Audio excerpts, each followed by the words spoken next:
Il-Gvern Laburista kompla dej romblu minn fuq il-pajjiż fejn din id-darba l-vittmi spiċċaw il-bdiewa li jaqilgħu lejxin tagħhom mill-art li għandhom fiż-żona tal-Matab, art li se teħdilhom mill-Gvern sabiex ikabbar il-faċilitajiet tal-waste surf. Is-Sindku tan-Naxxar Anne-Marie Muscat Fenek Adami saħqet ma' Net News li fl-ebda mument il-Kunsill flimkien mar-residenti tal-lokal ma ġew konsultati mill-Ministeru tal-Ambjent jew tal-Kunsilli Lokali, iżda d-deċiżjoni ttieħdet b'dawk li ser jiġu affettwati direttament jiġu injorati għal kollox. Dispeċina ħafna li qatt ma konna konsultati u ma konniex parti minn din id-deċiżjoni li tiġa għamlu. Tiġa parti li kien deċiża tiġa. Batna email lill-Ministru biex niltaqgħu miegħu mill-aktar fis possibbli. Tiġa ilu xi 4 ijiem u s'issa ma smajna xejn minn għandu li dispeċini wkoll. Dan fid-dawl li waqt kumitat parlamentari li fih kienet saret preżentazzjoni tal-pjanti tal-proġett minn uffiċjali tal-Awtorità tal-Ippjanar, il-kelliem tal-Oppożizzjoni għal kunsilli lokali Robert Kutajar kien appella sabiex issir konsultazzjoni mal-kunsilli lokali kif ukoll mal-bdiewa u r-residenti, iżda jidher li dan kollu waqa' fuq widnejn torox. Matul din il-laqgħa jidher ukoll li allegatament kelliema għall-Gvern u uffiċjali tiegħu deru kemm xejn skomdi sabiex iwieġbu għaliex ġiet magħżula ż-żona tal-Matab meta fil-verità il-landfill kellha tintuża bħala spazju li jitgawda mill-pubbliku. Skont il-kalkoli ta' qisin li jidhru fil-Gazzetta tal-Gvern l-ammont ta' raba li ser jittieħed se jkun ta' 226 tomna li huma daqs 35 ground tal-futbol.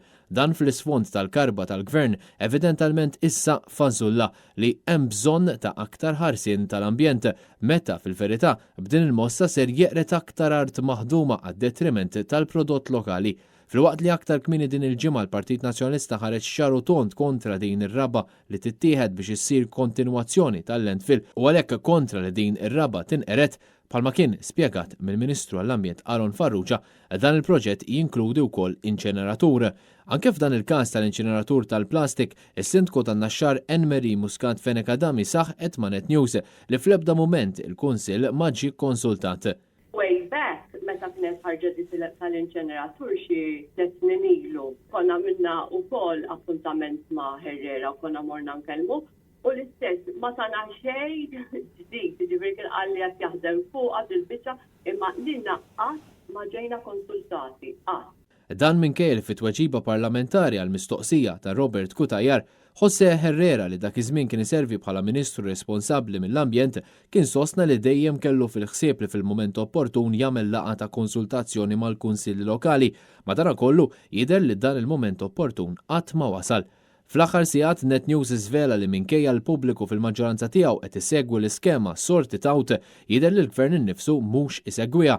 Dan minħabba l-fatt li minkejja li ċittadini jixtu l-iskart fil-boros Bojot, Griżi u Suwed kif ukoll anke jixtu l-iskart riċiklabbli fl-iskifs rispettivi, jidher li kollox qed jitħallat f'daqqa fil-landfill tal-Matab.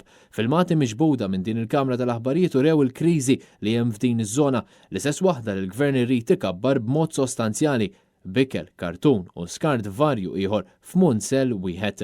Intant, il-kelliem tal-Oppożizzjoni għall-Ambjent Jason Azzopardi insista li ilu jisħaq li hemm ħallata ballata fl-impjant tal-waste surf fil-Matab il-fuq minn sena kif ukoll ilu 8 xhur jisfida lill-Gvern sabiex iwieġeb lill-medja dwar is-sitwazzjoni li hemm f'din iż-żona, iżda l-Gvern baqa' jinjora u jaħrab milli jieħu azzjoni jew iwieġeb.